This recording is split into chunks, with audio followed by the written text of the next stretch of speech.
Take a second and think about a conversation you had over this past maybe 6 months about being missional. Maybe it was with a leader in your church, maybe a pastor, maybe a friend, and afterwards you sense they still didn't quite understand what this whole missional thing is about, or maybe you weren't sure you quite understood.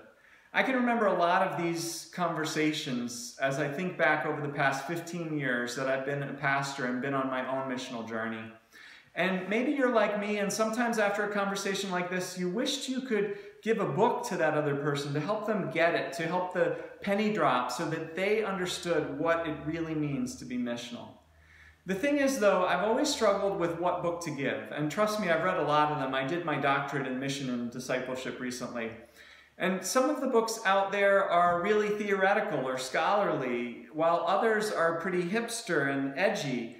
They might connect with some people, but what I haven't found is a good go-to book I could hand to just about anyone. So finally I decided I'd write that book, The Meaning of Missional. This is a book that's fairly short. It has plenty of stories and practical examples, and yet it's grounded in the scripture and what I believe is the best of missional theology. It's a book that you can hand to a friend, or maybe you just need to regain focus yourself and get some fresh encouragement about why being missional is worth it. In this book, I share my own story as a college student, and then as a missionary, as a poverty relief worker, and then as a pastor as I began to become committed to a missional way of life. I walk through the broad outline of the biblical story, and I show how God is missional from beginning to end and how God has invited us into that mission.